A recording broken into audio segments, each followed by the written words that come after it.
Mark எழுதின சுவிசேஷம் 4ஆம் அதிகாரம் 18வது வசனத்தை வாசிக்கிறேன். வசனத்தை கேட்டும் உலக கவலைகளும் ஐஸ்வர்யத்தின் மயக்கமும் மற்றவைகளை பற்றி உண்டாகிற இச்சைகளும் உட்பிரவேசித்து வசனத்தை நெருக்கி போட அதனால் பலனற்று போகிறார்கள். இந்த பலனற்று போகிறார்கள் என்கிற வார்த்தை ரொம்ப வெரி ஸ்ட்ராங் வேர்டு இயேசு உபயோகப்படுத்துகிறார். பலனற்று போகிறார்கள். பலன் உள்ளவர்களாக இருக்க வேண்டும் என்பது தேவனுடைய திட்டம், மாறாத திட்டம். ஒவ்வொரு விசுவாசியும் ஒவ்வொரு தேவனுடைய பிள்ளையும் இந்த உலகத்திலே பலன் உள்ளவர்களாக, கனி உள்ளவர்களாக, ஆசீர்வாதமானவர்களாக, மற்றவர்களை வாழ வைக்கிறவர்களாக, மற்றவருடைய கண்ணீரை துடைப்பவர்களாக பலன் உள்ள ஒரு வாழ்க்கை வாழணும். அதுக்கு தான் கர்த்தர் வசனத்தை உள்ளே விதைக்கிறார். பிரசங்கத்தை நம்ம கேட்குறது ஏதோ ஞாயிற்றுக்கிழமைன்னு ஒன்று இருந்தால், அது இந்த ஆராதனைன்னு ஒன்று நடந்தால் கண்டிப்பாக பிரசங்கம் பண்ணுவாங்க பிரதர். அவர் பாஸ்டர் அது ஒரு ஆர்டர் ஆஃப் சர்வீஸில், அது ஒரு ஆர்டர், அது ஒரு ஒழுங்கு. அப்படி இல்லை.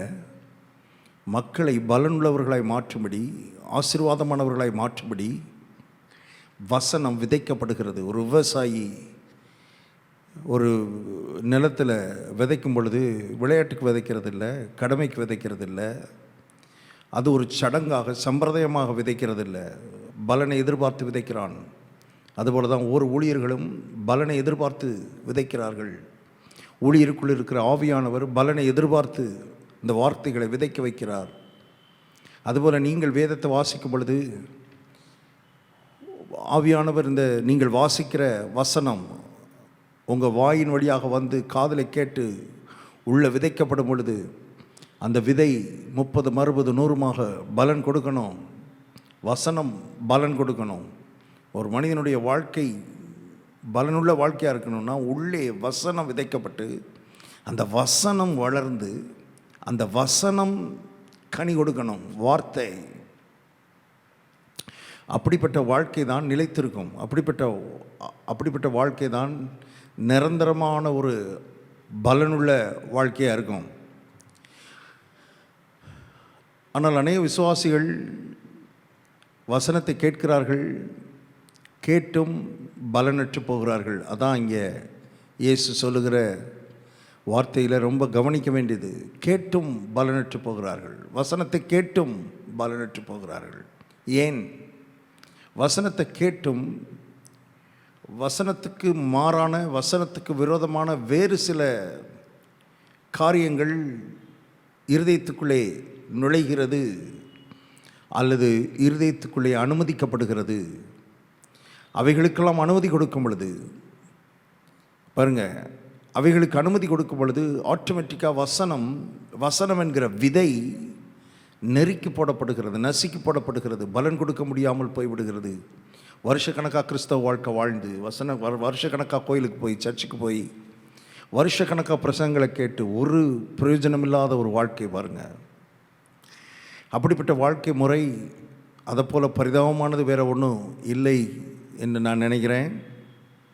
இங்கே கர்த்தர் சொல்கிறார், வசனத்தை கேட்டும் உலக கவலைகளும். முதலாவது வசனத்தை நெருக்கி போடுகிறது என்னன்னு கர்த்தர் லிஸ்ட்டில் ஃபஸ்ட்டு வைக்கிறது எதுனா உலக கவலை. கவலை கவலை ரொம்ப ரொம்ப நார்மல் ஆயிடுச்சு. கவலைப்படுவது என்பது ரொம்ப நார்மல். ஆவிக்குரியவர்களுக்கும் அது ஒரு நார்மல் லைஃப் மாதிரி, அது ஒரு இயல்பான வாழ்க்கை மாதிரி மாறிவிட்டது கவலைப்படுவது. ஆனால் அவர்களுக்கு தெரியல, பிசாஸ் இந்த விழுந்து போன உலகத்தில் பிசாஸ் அதை ரொம்ப இயல்பாக மாற்றிட்டான், ரொம்ப நார்மல்னு காமிச்சிட்டான், ரொம்ப நேச்சுரல்னு காமிச்சிட்டான். இது ஒரு நேச்சுரலான லைஃப், எல்லாரும் தான் கவலைப்படுறாங்க, கவலைப்படாத யார் இருக்கா அப்படின்ற மாதிரி காண்பித்து விட்டான். ஆனால் கவலை என்பது பயங்கரமான ஒரு ஆவிக்குரிய சக்தி, ஆவிக்குரிய ஒரு பாவம் என்று அநேகருக்கு தெரிவதில்லை. அது வாழ்க்கையே அழிச்சிடும். ஒட்டுமொத்த வாழ்க்கையும் பலனற்ற ஒரு வாழ்க்கையாக மாற்றி, அது மாத்திரமல்ல, அதிகப்படியான கவலைப்படும் பொழுது பிசாசுக்கு இடம் கொடுத்து பிசாசு உள்ளே வந்தான்னா அவன் மூணு காரியத்துக்கு தான் வர்றான். திருட வருகிறான், கொல்ல வருகிறான், அழிக்க வருகிறான். சமாதானத்தை திருடுவான், ஆரோக்கியத்தை திருடுவான், நிம்மதியை திருடுவான், ஆளையே கொல்லுவான். ஆமாம், சாதாரணமான விஷயம் இல்லை. இன்றைக்கு டாக்டர்ஸ் சொல்லுகிறார்கள், சரீரத்தில் இருக்கிற அநேக வியாதிகள், 80% அதிகமான வியாதிகள் வருவதற்கு காரணம் என்னவென்றால் மென்டல் ஸ்ட்ரெஸ்ஸு. பாருங்கள், மென்டல் மன உளைச்சல், மன அழுத்தம், இதுதான் அதிகப்படியான வியாதிகளை மக்களுக்குள்ளே கொடுத்து விடுகிறது. ஏன்னா ஒன்றோடு ஒன்று தொடர்புடையது என்பதை தெரிந்து கொள்ளுங்கள். கர்த்தர் அதனால தான் இவைகளெல்லாம் எழுதி வைத்திருக்கிறார்.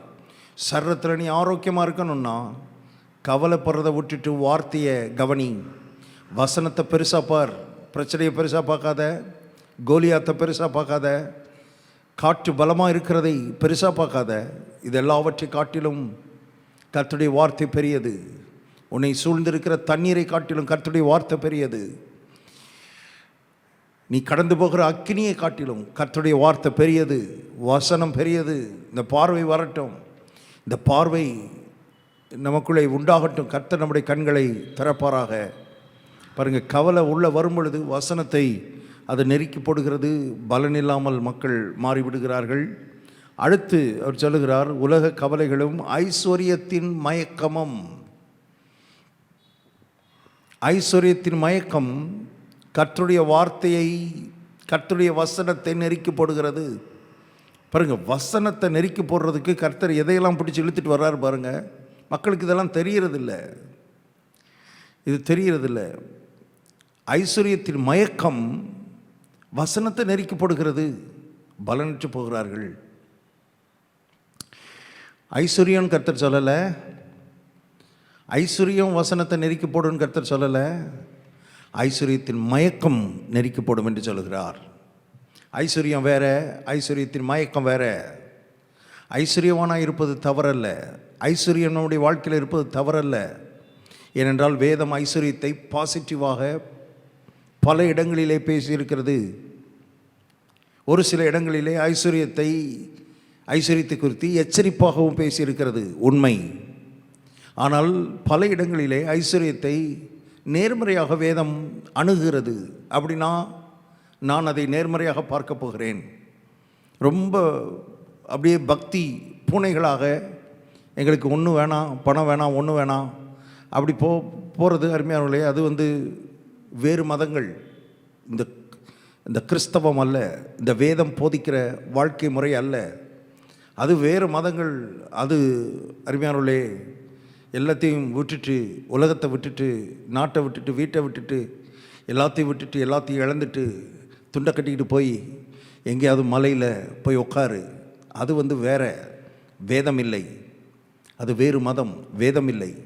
வேதம் சொல்லுகிறது, கர்த்தருடைய ஆசீர்வாதமே ஐஸ்வர்யத்தை தரும், அதனுடைய அவர் வேதனையை கூட்டார். ஐஸ்வர்யத்தை சம்பாதிக்கிறதற்கான பலனை அவர் கொடுக்கிறார். பாருங்கள், ஐஸ்வர்யம் வேற, ஐஸ்வர்யத்தின் மயக்கம் வேற. ஐஸ்வர்யம் ஒரு மனிதனுடைய வாழ்க்கையில் வரும் பொழுது ஐஸ்வர்யத்தின் மயக்கம் வருவதற்கு வாய்ப்பு இருக்கிறது. ஆனால் கட்டாயம் ஐஸ்வர்யத்தின் மயக்கம் வந்தே ஆகும் என்பது கட்டாயம் இல்லை. இதை புரிந்து கொள்ள வேண்டும் தேவனுடைய பிள்ளைகள். ஏன்? வேதத்தில் அநேக ஐஸ்வர்யவான்கள் தேவனுக்கு மிக மிக நெருக்கமாய் இருந்தார்கள் என்று வேதம் போதிக்கிறது. உதாரணத்துக்கு ஆபிரகாம் வெள்ளியும் பொன்னுமுடைய சீமானாக இருந்தான். அந்த ஆபிரகாமை குறித்து வேதம் சொல்லுகிறது, அவன் தேவனுடைய சிநேகிதன் எனப்பட்டான். ஐஸ்வர்யம் இருந்துச்சு, பணம் இருந்தது, பொருள் இருந்தது, பொண்ணு இருந்தது, வெள்ளி இருந்தது. ஆனால் அவருடைய கண்கள் எல்லாம் கர்த்தர் மேலும், கர்த்தருடைய வாக்குத்தத்த தேசத்தின் மேலும், இன்னொரு நகரத்தின் மேலும் இருந்தபடினால் பரதேசியை போல இந்த உலகத்திலே, ஃபாரினரை போல இந்த உலகத்திலே வாழ்ந்தான் என்று வேதத்தில் எழுதப்பட்டிருக்கிறது. எதையும் போய் மனசு பிடிக்கலை பாருங்கள். எதுவும் அது மனசு எதையுமே போய் அப்படி பற்றி பிடிக்கலை. ஆபிரகாமுக்கு எல்லாம் இருந்தது, எல்லா செல்வமும் இருந்தது, எல்லா செழிப்பும் இருந்தது. ஆபிரகாமுடைய வேலைக்காரன் போய் ஆபிரகாமுடைய மகன் ஈசாக்கு பெண் பார்க்க போகும் பொழுது சொல்லுகிறான், கர்த்தர் என் எஜமானை எல்லாவற்றிலும் ஆசீர்வதித்திருக்கிறார், சகலவற்றிலும் ஆசீர்வதித்திருக்கிறார். ஒன்றும் குறைவே இல்லைன்னு சொல்கிறான் பாருங்க. ஐஸ்வர்யம் இருந்ததா? இருந்தது. ஆனால் ஐஸ்வர்யத்தின் மயக்கம் இல்லை. தேவனோடு உறவாடுகிறவனாய், தேவனோடு பேசுகிறவனாய், தேவ சத்தத்தை கேட்கிறவனாய், தேவ சித்தத்தை செய்கிறவனாய் பாருங்க, அவனுக்கு ஒரு குறை இல்லை. இப்போ ஈசாக்கு கர்த்தருக்கு பலி கேட்கிறார். நமக்கு ஒரு குறை இல்லாத பொழுது நம்ம கர்த்தருடைய வார்த்தைக்கு அநேகர் செவி கொடுக்கறதில் பாருங்க, கர்த்தருடைய சத்தத்துக்கு செவி கொடுக்கறதில்லை.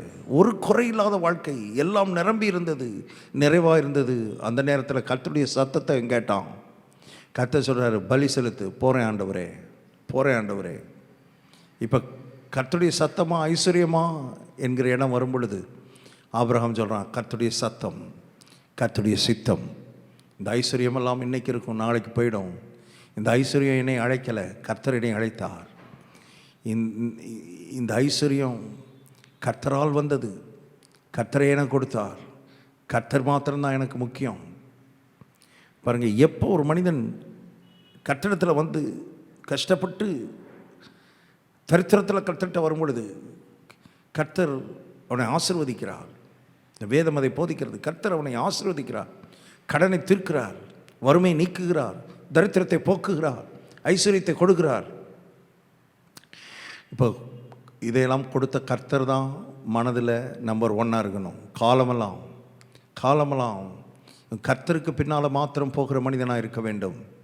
எப்போ கர்த்தரை விட்டு கொஞ்சம் டிஸ்ட்ராக்ட் ஆகி அந்த ஐஸ்வர்யத்தினுடைய பெருக்கம், வசதி வாய்ப்புகள், சுகபோகங்கள் இதெல்லாம் வந்து இருதயத்தை அடைக்கிற நேரம் பாருங்கள், கர்த்தர் ரொம்ப பெருசாக தெரியாது, கர்த்தருடைய வார்த்தை ரொம்ப பெருசாக தெரியாது, கர்த்தருடைய சித்தம் ரொம்ப பெருசாக தெரியாது. ஆவிக்குரியவர்களுக்கு நான் சொல்கிறேன், அங்கே தான், அப்படிப்பட்ட இடத்துக்கு வரும்போது தான் இந்த மனிதன் எங்கே போய் சிக்கிக்கிட்டான்னா ஐஸ்வர்யத்தில் இல்லை, ஐஸ்வர்யத்தின் மயக்கம் உள்ளே வந்துருச்சு. ஐஸ்வர்யத்தின் மயக்கம் உள்ளே வந்துருச்சு. ஐஸ்வர்யம் வேற, ஐஸ்வர்யத்தின் மயக்கம் வேற. கவனிங்கள் பாருங்கள், இதை வேறுபடுத்தி பார்க்க விசுவாசிகளுக்கு தெரியணும். ஐஸ்வர்யம் வந்தாலே போச்சு, நம்ம ஒன்றுமெல்லாம் போயிடுவோம். அப்படி வேதம் போதிக்கல அருமையான தேவனுடைய பிள்ளையே, அப்படி வேதம் சொல்லவில்லை. கர்த்தர் ஐஸ்வர்ய சம்பனராக இருக்கின்ற வேதம் சொல்லுகிறது. வேதம் சொல்லுகிறது, நாம் எப்பொழுதும் எல்லாவற்றிலும் சம்பூர்ணமுடையவர்களாக இருக்கும்படி தேவன் நம்மிடத்தில் சகலவித கிருபையையும் பெருகச் செய்ய வல்லவராக இருக்காண்டு வேதம் சொல்லுகிறது. ஆகவே தேவன் ஐஸ்வர்யத்துக்கு எதிரானவர் அல்ல. தேவன் ஐஸ்வர்யத்துக்கு எதிரானவர் அல்ல, ஐஸ்வர்யத்தின் மயக்கத்துக்கு எதிரானவர்.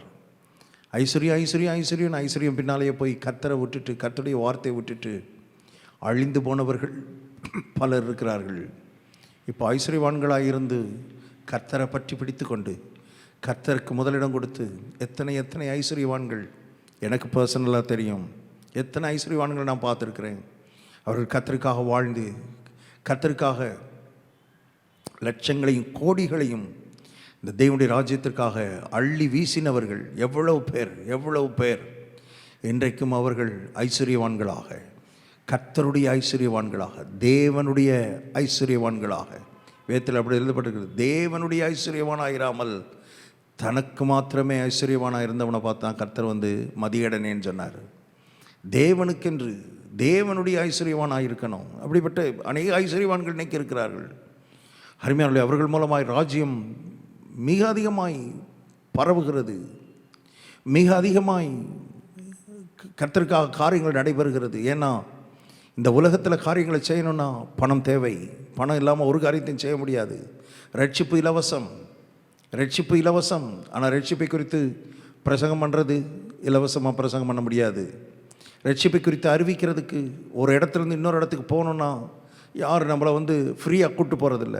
ஐயா வந்து சுவிசேஷம் சொல்ல வர்றாரு, ஐயா வந்து ரட்சிப்பின் நற்செய்தி, இலவசமான ரட்சிப்பின் நற்செய்தியை சொல்ல வர்றாரு. நம்ம பஸ்ஸில் வந்து ஃப்ரீயாக ஏற்றிட்டு போகணும். எந்த பஸ்ஸுக்காரனும் ஏற்ற மாட்டான், எந்த ட்ரெயினும் ஏற்ற மாட்டான், எந்த ஃப்ளைட்லேயும் நீங்கள் போக முடியாது. சுவிசேஷத்தை அறிவிக்கணும்னா நீங்கள் ஒரு இடத்துக்கு பிரயாணம் பண்ணணும்னா காசு கொடுக்கணும், பணம் கொடுக்கணும், பணம் தேவை. அருமையான தேவனுடைய பிள்ளையை கவனியுங்கள். நல்ல உத்தம நிதானிப்புள்ளவர்களாக இருக்க வேண்டும். நல்ல ஆவிக்குரிய அறிவுள்ளவர்களாக இருக்க வேண்டும், ஞான வெளிப்பாடு உள்ளவர்களாக இருக்க வேண்டும். எல்லாம் பணமே வேணாம், பணம் பணம் பணம் பணமே தொடமாட்டேன், பணமே எனக்கு வேணாம், அப்படி இல்லை. பணம் வரட்டும், ஐஸ்வர்யம் வரட்டும். கர்த்தர் ஐஸ்வர்யத்தை கொடுக்கிறார். ஐஸ்வர்யத்தின் மயக்கத்துக்கு இடம் கொடுக்காத. எப்பொழுதும் கர்த்தருடைய வார்த்தை, கர்த்தருடைய சத்தம், கர்த்தருடைய சித்தம். பாருங்கள், எத்தனை ஐஸ்வர்யம் வந்தாலும் எல்லாம் அன்றைக்கி பேதுருவின் காலுக்கீழே போட்டு போனாங்க. அதுபோல் எல்லாம் நம்ம காலுக்கீழே இருக்கட்டும். நம்ம தலைக்கு மேலே கர்த்தர் மாத்திரம் இருக்கட்டும். நம்ம தலைக்கு மேலே கர்த்தருடைய வார்த்தை மாத்திரம் இருக்கட்டும். நம்முடைய கண்களுக்கு முன்பாக கர்த்தருடைய வசனம் எப்பொழுதும், அதான் நிரந்தரம், அதுதான் நிரந்தரம். ஐஸ்வர்யத்தை குறித்து எழுதப்பட்டிருக்கு, நிலையற்ற ஐஸ்வர்யத்தின் மேல் நம்பிக்கை வைக்காத. ஐஸ்வர்யம் நிலையற்றது, கர்த்தர் நிலையானவர். ஐஸ்வர்யம் நிலையற்றது, வார்த்தை நிலையானது. ஐஸ்வர்யம் நிலையற்றது, தேவனுடைய கிருபை நிலையானது. இவைகளெல்லாம் பற்றி பிடிக்கணும். தேவனுடைய அன்பு நிலையானது, தேவனுடைய இரக்கம் நிலையானது. ஐஸ்வர்யம் எவ்வளவு வரட்டும், எவ்வளவு இருக்கட்டும், எத்தனை கோடிகள் இருக்கட்டும், சம்பாதியுங்கள், கர்த்தருக்காக செலவழியுங்கள், ராஜ்யத்துக்காக செலவழியுங்கள். நம் மைண்டு முழுதும் கர்த்தர் மேலே பதிக்கப்படணும். கர்த்தருடைய வார்த்தை வரும் பொழுது முதலிடம் கொடுக்கணும். ஆராதனை முதலிடம் கொடுக்கணும். கர்த்தருடைய பிரசன்னம் முதலிடம் கொடுக்கணும். அதுதான் முக்கியம். எவ்வளவு எனக்கு வந்தாலும் அதை தூக்கி துச்சமாக எறிந்து விட்டு கர்த்தருடைய சமூகத்தில் போய் நிற்க போகிறேன், கர்த்தருடைய சத்தத்தை கேட்க போகிறேன், கர்த்தருடைய வசனத்தை கேட்க போகிறேன். இப்படிப்பட்ட இடத்துல இருக்கிறவர்கள் ஐஸ்வர்யத்தின் மயக்கத்துக்குள்ளே ஒரு நாளும் போக மாட்டார்கள், போக வைக்க முடியாது. எந்த பிசாசாலையும் முடியாது, எந்த லூசிஃபராலையும் முடியாதுன்னு நான் சொல்கிறேன். இவர்கள் கர்த்தரை ருசித்தவர்கள், கர்த்தருடைய அன்பை ருசித்தவர்கள். இவர்களை யார் எதுவும் செய்ய முடியாது என்பதை நான் சொல்ல விரும்புகிறேன். அப்படிப்பட்ட இடத்துல இருக்கணும். ஐஸ்வர்யத்தின் மயக்கம் என்பது, அதாவது பணத்தின் மேலேயே ஒரு எண்ணம், அதான் ஐஸ்வர்யத்தின் மயக்கம் என்று கர்த்தர் சொல்கிறார். பணத்தை குறித்தே சிந்திப்பது, ஐஸ்வர்யத்தை குறித்தே 24 மணி நேரமும் அதையே சொப்பனம் காண்பது, இரவும் பகலும் அதன் மேலேயே மனதை வைப்பது, அதுதான் ஐஸ்வர்யத்தின் மயக்கம். இப்போ அந்த மாதிரியான ஒரு ஆட்டிடியூட் ஐஸ்வர்யவான்களுக்கு மாத்திரமல்ல, தரித்திரர்களுக்கும் இருக்க வாய்ப்பு இருக்கிறது. பணத்தை பற்றியே எண்ணம், பணத்தை பற்றியே சிந்தை, அது ஐஸ்வர்யவான்களுக்கு மாத்திரமல்ல. ஒன்றும் இல்லாத பாப்பரும் பணம் பணம் பணம் பணம் வேணுமே, பணம் வேணுமே, பணம் வேணுமே, பணம் வேணுமே, பணம், அவனும் பணத்தை பற்றி தான் நினச்சிக்கிட்டு இருக்கிறான். பாருங்கள், அதைத்தான் கர்த்தர் சொல்கிறாரு. அப்படிப்பட்ட எண்ணம் அது ஐஸ்வர்யவான்களுக்கும் இருக்கலாம், தரித்திரர்களுக்கும் இருக்கலாம். கவனிக்கும்படி கர்த்தருடைய ஆவியான விரும்புகிறார். சரியான பார்வை ஐஸ்வர்யத்தை குறித்து நமக்கு இருக்க வேண்டும். கர்த்தரை குறித்த சரியான பார்வை, ஐஸ்வர்யத்தை குறித்த சரியான பார்வை. ஏன்னா ஐஸ்வர்யத்தையெல்லாம் உண்டாக்குகிறவர் கர்த்தர். கர்த்தர் தான் ஊற்று காரணர். அவர் அந்த ஊற்றை பிடிக்கணும். ஊற்றிலிருந்து வந்த தண்ணியை பிடிச்சிக்கிட்டு தொங்கக்கூடாது, வற்றி போகிறதுக்கு வாய்ப்பு இருக்கிறது. ஊற்றை விட்டுட்டு அதிலிருந்து வந்த தண்ணியை பிடிச்சிக்கிட்டு நம்ம அது பின்னால் போனால் அது சீக்கிரமாக வற்றி விடும். கவனிக்கணும். இப்போ நான் தண்ணியை பிடிக்க போகிறதில்ல, ஊற்றையே பிடிக்கிறேன். ஊற்றின் மேலே கவனம் செலுத்துகிறேன். என் கர்த்தர் தான் ஊற்று காரணர். அவரை பிடிக்கும் பொழுது ஜீவ காலமெல்லாம் அந்த ஊற்றிலிருந்து அது வற்றாத ஜீவ நதியாக ஐஸ்வர்யமும் ஆசீர்வாதமும் செல்வமும் செழிப்பும் வாழ்வும் அதிலிருந்து நமக்கு வந்து கொண்டே இருக்கும். இப்போது ஒரு கட்டம் வரும் பொழுது, கர்த்தரா ஐஸ்வர்யமானு வரும் பொழுது, ஐஸ்வர்யத்தை தூக்கி தூர எறிந்து விட்டு கர்த்தரை பிடிக்கிற ஒரு மனப்பான்மை நமக்குள்ளே எப்பொழுதும் இருக்கணும், எப்பொழுதும் இருக்க வேண்டும். பாருங்கள், ஐஸ்வர்யம் நமக்குள்ளே மயக்கத்தை கொடுக்கிறதுக்கான வாய்ப்பு இருக்கிறது. அதை நான் மறுக்கவே இல்லை. அது ஒரு நமக்கு கிக்கு. பணமும் தேவைகளெல்லாம் சந்திக்கப்பட்டு தேவைக்கு மேலே பணம் வரும் பொழுது நம்ம நினைக்கிறதெல்லாம் வாங்க முடியும், நினைக்கிற இடத்துக்கெல்லாம் போக முடியும்னு வரும் பொழுது அது நம்மளை அப்படியே கர்த்தரை மறக்கவும் வசனத்தை மறக்கவும் வைக்கிறதுக்கு வாய்ப்பு இருக்குது. அதை நான் மறுக்கவில்லை. ஆனால் அப்படி தான் வாழணுன்றது கட்டாயம் இல்லை, அப்படி தான் இருக்கணுன்றது கட்டாயம் இல்லை. அதை கீழே தள்ளிவிட்டு கர்த்தரை இறுக்கமாய் பிடித்து, வார்த்தையை இறுக்கமாய் பிடித்து போகிறவர்கள் அப்படிப்பட்டவருடைய இருதயத்தில் விதைக்கப்பட்ட வசனம் ஒரு நாளும் நெருக்கி போடப்படாது. இதான் சப்ஜெக்டுக்கு வர்றேன், கவனிங்க.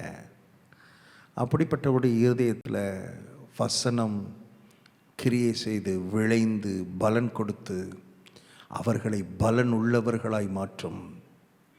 வெறும் ஐஸ்வர்யம் ஒரு ஆளை பலன் உள்ளவனாய் மாற்றாது. வசனம்தான் மனிதனை பலனுள்ளதாய் மாற்றுகிறது. ஆகவே வசனம் அது ஐஸ்வர்யத்தையும் கொடுக்கும், நம்மை பலனுள்ளவர்களாகவும் மாற்றும். பலனற்று போகிறவர்களாக இல்லாமல் பலனுள்ளவர்களாக இந்த உலகத்தில் வாழ்ந்து அநேகருக்கு ஆசீர்வாதத்தை கொண்டு வருகிறவர்களாய், அநேகரை வாழ வைக்கிறவர்களாய், அநேகரை தூக்கி விடுகிறவர்களாய் கர்த்தரை மாற்றுவாராக. ஜெபிப்போம். நல்ல பிதாவை, நாங்கள் நன்றியோடு துதிக்கிறோம். ஐஸ்வர்யம் எங்களுடைய வாழ்க்கைக்கு நீர் கொடுக்கிறவராக இருக்கிறீர், உமக்கு ஸ்தோத்திரம். கர்த்தரின் ஆசீர்வாதமே ஐஸ்வர்யத்தை தரும் என்று எழுதப்பட்டிருக்கிற வார்த்தைக்காக நாங்கள் உம்மை துதிக்கிறோம்.